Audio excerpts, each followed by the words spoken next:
नमस्कार मित्रांनो, मालिकेत आपल्याला जबरदस्त असा ट्विस्ट पाहायला मिळतो.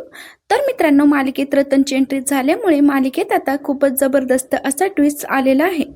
मित्रांनो, आता सावलीकडे जी काही उधारी राहिलेली असते ती उधारी चुकती करण्यासाठी रतन आता पुण्याला आलेला असतो. पुण्याला आल्यानंतर त्याने आता सावलीकडून पैसे वसूल करण्यासाठी त्याने आता अबीरला किडनॅप करायचं ठरवलं आहे. त्याला माहिती नाही की अबीरच्या मागे हात आहे, तो म्हणजे सारंगचा. ज्या वेळेला त्याने बबलूच्या डोक्यात रॉड घातलाय आणि अबीरला किडनॅप केलंय, बबलूने ज्या वेळेला सारंगला हा सगळा काही प्रकार सांगितला आहे त्यावेळेला मात्र सारंग आपल्या स्वतःच्या जीवावरती उदार होऊन आपल्या मुलाला वाचवतो आणि हे सगळं काही सावली पाहते. तर आता मात्र या विचित्र प्रकारे या दोघांची भेट घडून आलेली आहे. तर मित्रांनो, हे सगळं काही कसं घडतं आज आपण या व्हिडिओमध्ये जाणून घेणार आहोत. त्यामुळे व्हिडिओ अजिबात स्किप न करता शेवटपर्यंत नक्की पहा. चला तर मग व्हिडिओला सुरुवात करूया. तर मित्रांनो, आता सारंगला वेळ नसल्या कारणाने सारंगने बबलूला सांगितलं आहे की मी तुला ज्या ठिकाणी सांगतोय त्या ठिकाणी अबीरला घेऊन ये. आणि म्हणूनच आपण पाहिलं आहे की बबलू आता अबीरला घेऊन निघालेला आहे. आता ज्या वेळेला बबलू अबीरला घेऊन निघाला आहे त्याच वेळेला आता तो सारंगने सांगितलेल्या पत्त्यावरती पोहोचत असताना तर इकडे आता रतनची माणसं बेळगाववरून पुण्यात आलेली आहेत. आता मुळातच रतनला सावलीकडून पैसे वसूल करायचे तर आहेतच, पण त्याचा आता सावली आणि अबीरवरती राग आहे. आता रतन आणि रतनची माणसं मात्र अबीरच्या मागावर लागलेली असतात. रतनला समजलं आहे की अबीरला एक माणूस घेऊन जात आहे आणि तो माणूस सारंग नाहीये तर वेगळाच कोणीतरी आहे. जर का बबलूच्या जागी सारंग असता तर रतनने मात्र अबीरला पळून नेण्याची हिंमत केली नसती. पण आता तो सारंग नसल्या कारणाने रतनने मात्र आता खूप मोठा डाव रचलेला आहे. आता मात्र रतनने डाव रचत अबीरला किडनॅप करायचं ठरवलं आहे आणि तो अबीरला किडनॅप करण्यासाठी आलेला आहे. आणि रस्त्यावर आल्यानंतर त्याने आता चारी बाजूनी बबलूला घेरलेला आहे आणि बबलूला घेरल्यानंतर त्यांनी सांगितलं आहे की चला पकडा याला. याचा आता खूपच छानपणा झालेला आहे, लवकरात लवकर याला आता पकडून न्या.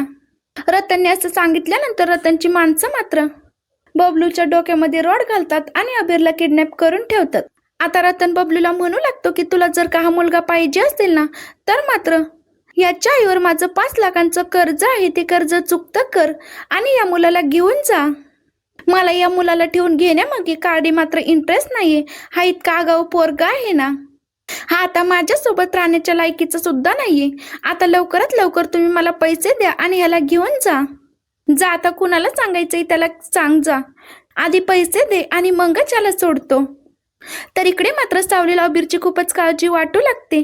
सावली म्हणू लागते की बाबा, ओवीचे बाबा जर का आले नव्हते तर मात्र तुम्ही अबीरला कोणासोबत पाठवलं. आता जगन्नाथने पाहिलेलं असतं की सारंगच्या जागी बबलू आलाय आणि बबलू अबीरला सांगू लागतो की हे बघ, तुझ्या सुपर हिरोने मला तुला न्यायला पाठवलेलं आहे.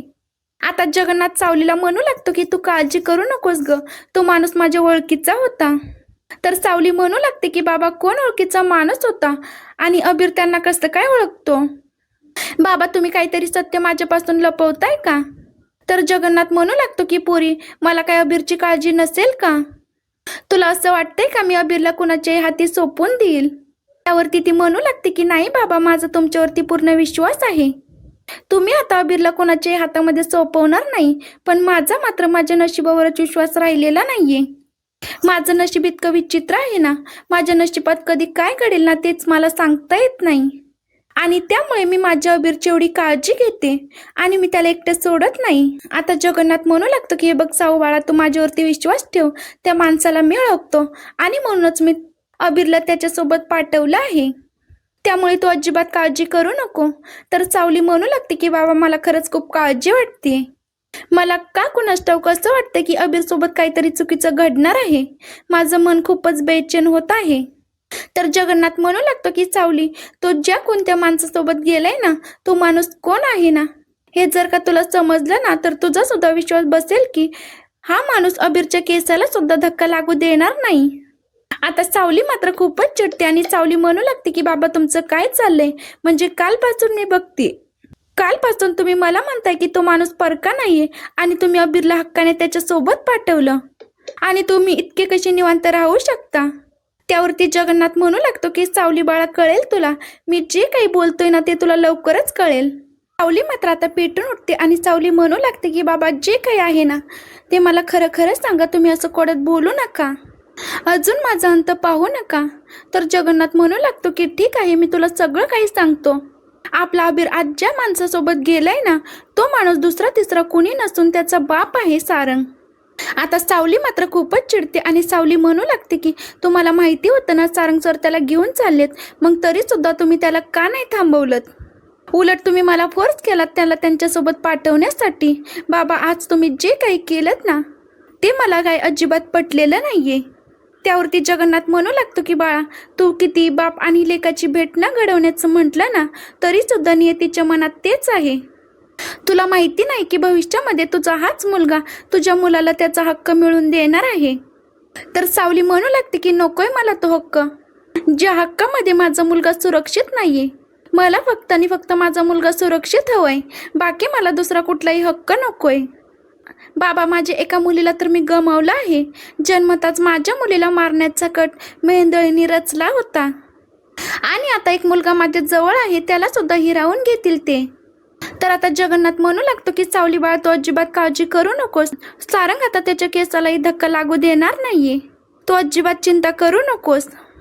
तर इकडे बबलूच्या डोक्यामध्ये मात्र रॉड टाकलेला असतो आणि तो जखमी अवस्थेत असतो.